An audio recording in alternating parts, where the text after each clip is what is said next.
Uma das séries cinematográficas mais conhecidas é a do Agente 007. Mas quando eu fiz um vídeo mostrando as minhas metas de leitura para esse ano e disse que gostaria de ler os livros em que os filmes foram baseados, eu recebi vários comentários de pessoas dizendo que nem sabiam da existência desses livros. Então hoje nós vamos conhecer a origem desse personagem que apareceu pela primeira vez aqui, em Cassino Royale, de Ian Fleming.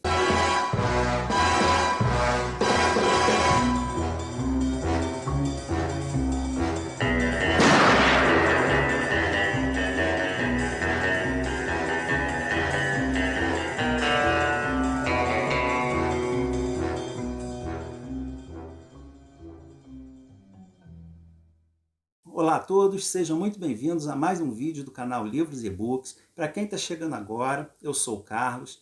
Espero que vocês gostem desse vídeo. Dê uma olhada no conteúdo também que já foi publicado aqui no canal. Se você gostar, faça a sua inscrição, ative o sininho para receber as notificações dos vídeos novos.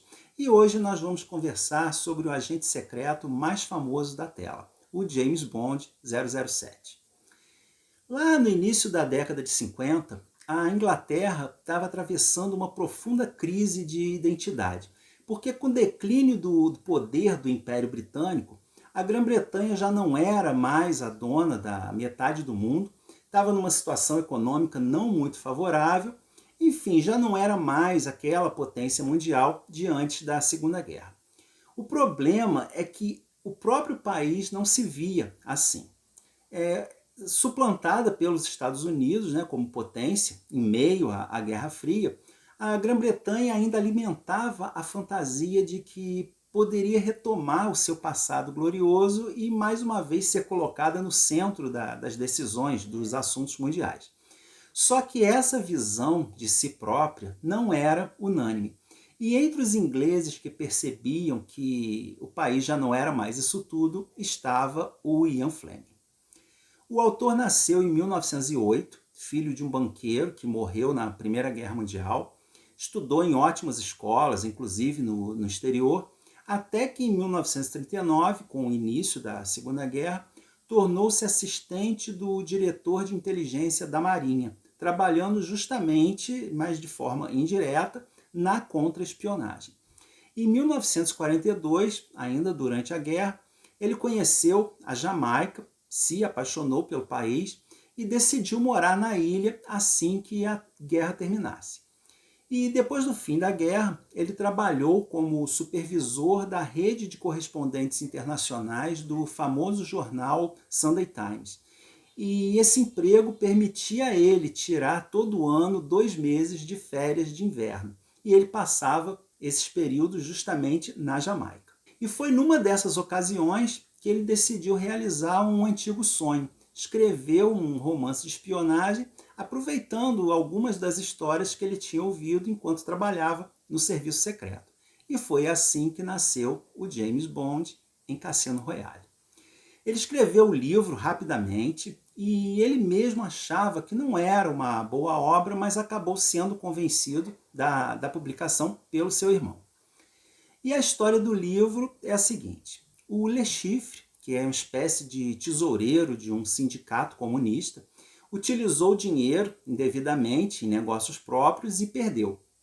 E ameaçado pela Smersh, que seria uma espécie de milícia soviética bastante impiedosa, que caça desertores e traidores, ele que está em seu encalço, caso ele não devolva o dinheiro. Então ele está desesperado e numa última tentativa de se livrar dessa perseguição e da morte, ele participará de um jogo de baccarat em um famoso cassino da Riviera Francesa. E para capturá-lo e impedir que esse dinheiro volte para as mãos desse sindicato comunista, os serviços secretos dos Estados Unidos, da França e da Inglaterra unem suas forças e resolvem enviar para jogar contra ele e falir o Le Chiffre, um agente 007, que são os agentes que têm permissão para matar. E eles escolhem um muito talentoso chamado James Bond, que vai participar desse jogo, vai lá para a Riviera, disfarçado de um rico empresário jamaicano. E para auxiliá-lo bastante a contragosto dele, é destacada a Vesper Lynd, também uma agente britânica especializada em assuntos soviéticos. E o Bond acaba vencendo o jogo, tirando do Le Chiffre 80 milhões de francos, que eram pertencentes a esse sindicato. Só que o Le Chiffre não vai aceitar essa derrota facilmente, ainda mais que ele está ameaçado e desesperado para recuperar o dinheiro, ele sequestra a Vesper Lynd para forçar o James Bond a devolver o dinheiro que ele ganhou. E aí começa toda a aventura do livro, né, para o 007 tentando salvá-la, ao mesmo tempo que tenta se manter vivo e cumprir a sua missão com sucesso. E ao contrário das expectativas do autor, desde o lançamento o livro recebeu críticas bastante favoráveis e esgotou em menos de um mês após seu lançamento, tornando-se o primeiro de uma série de 12 romances e 2 livros de contos. E hoje se acredita que muito desse sucesso foi justamente por conta do personagem alimentar aquela fantasia coletiva de que a Inglaterra poderia voltar ao seu papel de liderança mundial. Tanto que as vendas dos livros sempre foram infinitamente maiores na Grã-Bretanha do que nos Estados Unidos. E para criar esse personagem, o Fleming usou várias características de agentes que ele conheceu e colocou também muitas características suas, né, dos seus próprios gostos e traços. No fundo, as aventuras do James Bond eram uma espécie de realização dos ideais de aventureiros do próprio autor. Ele mesmo dizia que os thrillers de espionagem poderiam nem ser uma literatura com L maiúsculo, mas eram bastante divertidos e eram suspenses projetados para serem lidos como literatura. De qualquer forma, as histórias do Bond são muito bem escritas e os livros chegaram inclusive a ser elogiados por vários escritores famosos, como o Anthony Burgess, né, autor do Laranja Mecânica, e até o Umberto Eco, que dizia que o Fleming não era exatamente um artista, mas que escrevia com arte. Ele usava muitas marcas conhecidas, detalhes do cotidiano, para conseguir produzir uma sensação de realismo, né? E sabia bastante bem manter o ritmo das aventuras. E no livro, o Bond é um agente secreto, muito inteligente, atraente, mas também apanha, cheio de cicatrizes, fuma, bebe absurdamente e é bastante frio e brutalmente eficiente quando se trata de defender o seu país, né? Quando ele recebe alguma tarefa nesse sentido. E já nesse primeiro livro aparecem muitos dos personagens e marcas registradas da série.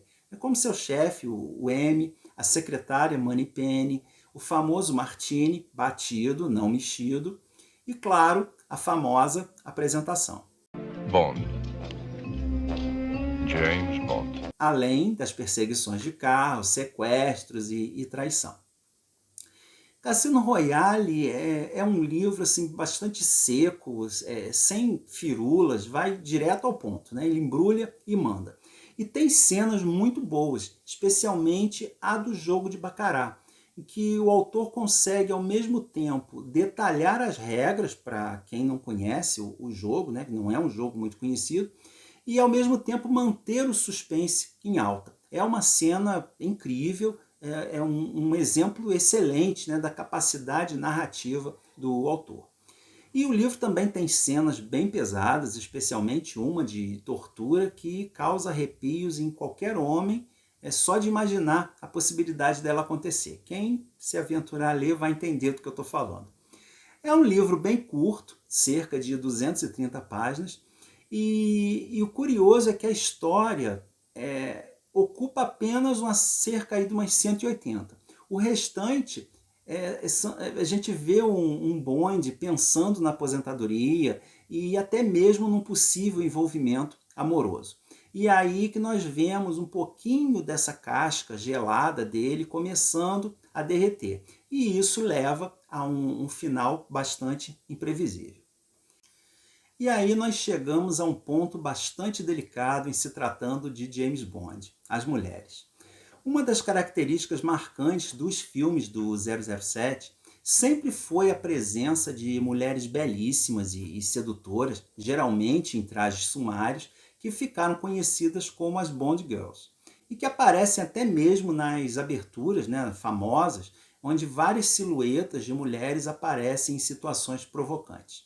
E é lógico que o personagem se envolve com várias delas no decorrer das histórias, e com o passar do tempo, isso levou a várias críticas de objetificação das mulheres, fazendo com que nos filmes mais recentes nem haja mais esse envolvimento. Mas lá nos anos 50, as mulheres fatais eram quase que uma regra, né? Não só nos filmes, mas também nos livros, especialmente do gênero policial. E aqui não seria diferente. Mas a coisa vai um pouco mais longe, porque o Bond desse livro ele é totalmente machista, e mais do que ver as mulheres como objetos, ele declaradamente as despreza, chegando ao ponto de chamá-las de cadelas. Fica totalmente revoltado, por exemplo, quando sabe que terá uma parceira. Eu vou ler aqui o trechinho para vocês.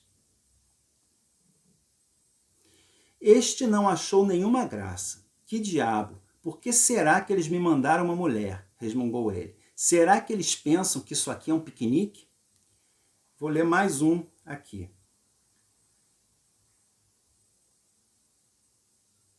Por que diabo não podiam elas ficar em casa cuidando das panelas, contentando-se em falar de roupas e em fazer mexericos, deixando o trabalho dos homens para ser feito pelos próprios homens? E é aí, nesse nível, né, o relacionamento, a forma como o Bond se refere às mulheres. E já que o personagem se tornou conhecido através do cinema, não tem como falar dele sem mencionar as adaptações cinematográficas. E Cassino Royale foi adaptado não só uma, mas duas vezes para o cinema. Em 1955, o Ian Fleming vendeu os direitos cinematográficos do livro, mas ele acabou não sendo filmado. Em 1961, já com outros livros publicados com sucesso, os direitos desses novos livros foram adquiridos pela United Artists. E em 1962 foi dado início à franquia de filmes que dura até hoje, com o Satânico Dr. No, estrelado pelo Sean Connery. E com o sucesso da série, e já com 4 filmes, em 1967, o estúdio que era detentor dos direitos de Cassino Royale resolveu aproveitar a onda, mas como o estilo do personagem já estava cristalizado no imaginário público, e sem condições de realizar algo do mesmo nível, o estúdio optou por uma versão satírica, mas com um elenco de estrelas, né? Ursula Andress, Peter Sellers, Woody Allen, Orson Welles, David Niven como o agente Bond. Mas é um filme absurdamente ruim e hoje é visto apenas como curiosidade. Então, durante muitos anos, a série de filmes não contava com a primeira história do agente. Só em 1999 que a Sony, que era então a detentora dos direitos de filmagem de Cassino Royale, trocou esses direitos com a MGM pelos do Homem-Aranha. E o estúdio pôde, enfim, realizar a sua própria versão do livro. E para isso resolveu renovar totalmente a série, adaptando para um padrão de mais ação do cinema daquela época, escalando o Daniel Craig para o papel e contando o início da carreira do agente.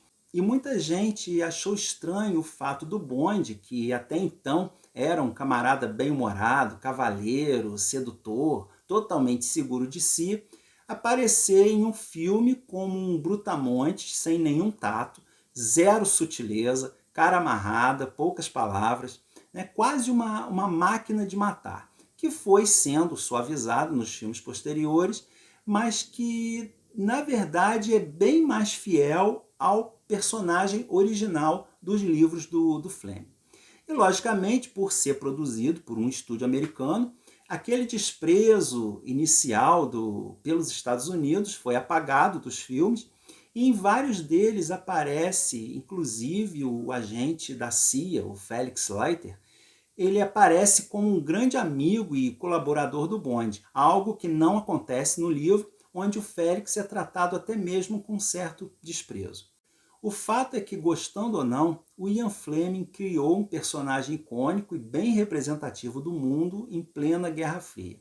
É um assassino profissional frio, calculista, altamente competente e disposto a tudo para realizar seu trabalho em prol do governo do seu país.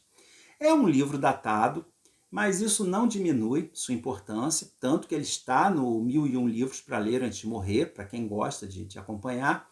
E se você não for dado a radicalismos, né, consegue observar uma obra dentro do contexto sociocultural em que ela foi criada, sem se exaltar, e quiser se aventurar a ler esse livro, nem que seja por curiosidade, eu recomendo a leitura, porque provavelmente você vai se divertir bastante. Eu gostei e pretendo fazer a leitura dos demais livros da série. Se você ficou interessado em conhecer essa obra, o link para a compra do livro pela Amazon estará na caixa de descrição. E comprando esse livro ou qualquer outro produto utilizando esse link, você estará contribuindo também para uma obra social, sem gastar nada mais por isso, porque eu repasso integralmente as minhas comissões para alguma instituição de assistência. Então eu espero que vocês tenham gostado do vídeo. Se gostou, por favor, não deixe de dar sua curtida. E comente aí embaixo se já conheciam ou ficaram interessados em conhecer essa versão literária do 007. Um grande abraço a todos e até o próximo vídeo.